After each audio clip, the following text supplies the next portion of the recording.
Сәлем, қайырлы күн. Біздің YouTube каналға қош келдіңіздер. Бүгін бізде Мақсат мырзамен сұхбат. Біздің көп оқырмандарымыз бізге сұрақ қойып жатыр. Сол сұрақтарға жауап беретін боламыз. Ең бірінші сұрақ бізде, егер біздің қалада ПВЗ болмаса, қалай жұмыс жасаймыз Озонмен? Бұл жерде біздің онлайн курс алып жатқан кісілер негізі басқа қаладан көбісі алып жатыр. Ақтау, Шымкент, Қарағанды деген сияқты қалалардан. Бұл жерде Fulfillment деген услуга бар. Ол услуга сіздің товарыңызды сатып алып, упаковка жасап өткізіп беріп отыратын адамдардың жұмысы осылай аталынады. Егер де қараңыздар, бұл бізде Алматы қаласы бойынша да жұмыс жасай берсе болады, мысалы үйде отырған аналар, кәсіпкерлер. Бұл жерде главный заказ түскен кезде біздің адамдарға қандай заказ екенін айтып, қай жерде екенін айтып отырса, оның барлығын біздің адамдар жасап береді. Бұл уже былайша айтқан кезде логистиканың дамыған түрі, ішкі Озонның ішіндегі логистика десек болады. Екінші сұрақ бізде, Озон ашуға ИП керек па, жасым әлі 15-те? Бұл жерде Озонмен айналысу үшін бізде обязательно ИП болу керек. Сіздің жасыңыз жетпесе, сіз басқа бір кісінің атынан ИП ашып, счет сол кісінің атында болса, сіз айналыса бере аласыз. Немесе кейбір мемлекеттік кісілер бар, оларға ИП ашуға болмайды деген сияқты. Ол кісілер өзінің келіншегінің атынан немесе өзінің анасының атынан ИП ашып, счет сол кісілердікін тіркеп, Озонмен айналыса берсе болады. Келесі сұрақ бізде, төлем қалай болады, Каспи Пэй ма, әлде Каспи Голд па деген сұрақ. Бұл жерде өкінішке орай Каспи Пэй да, Каспи Голд та қабылдамайды Озон. Бұл жерде бізде Халық банкті тіркейміз, Халық банкқа ғана ақша түседі. Каспи банкті біз тіркеп көрдік, бірақ өкінішке орай ешқандай ақша түспеді.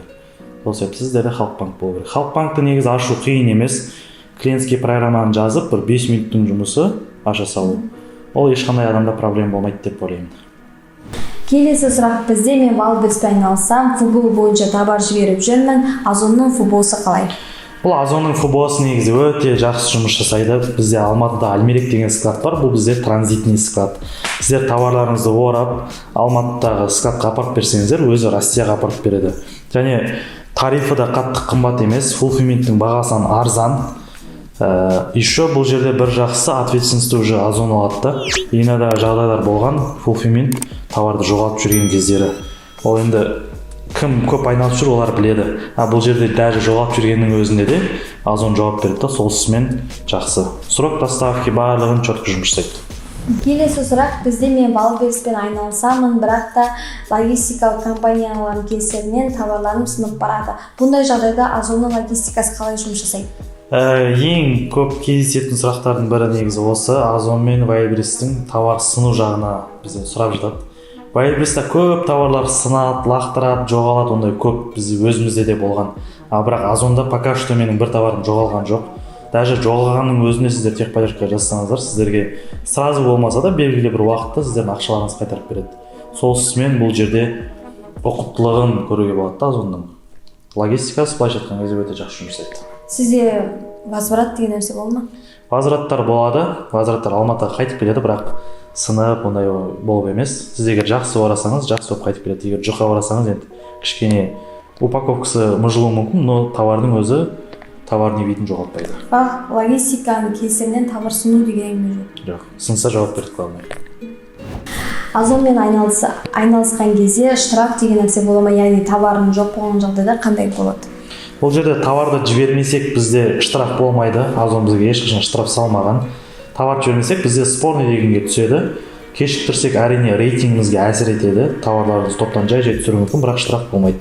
Сіз оны қайтадан ожидает отгрузки дегенге өткізіп, товарларыңыз қайтадан жібере берсеңіздер болады. Главный ең бастысы бізде штраф жоқ.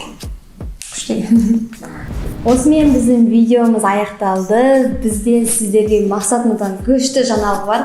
Айта кетсең? Біз тағы да конкурс ұйымдастырып жатырмыз. Өзіміздің Instagram парақшамызда конкурс, біз бір адамға менторский обучение сыйлайын деп отырмыз.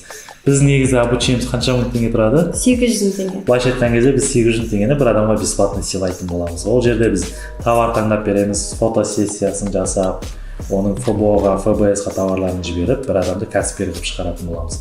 Қатысу шарты өте оңай, өзің түсіндіре кетсең. Қатысу шарты өте оңай. Инстаграмға біз өзіміздің видеомызды салдық. Сол видеоның астына өзіңіздің досыңызды белгілеп кетесіз. Көп комментарий жазған сайын сіздерде ұту шансы көбейіп түседі.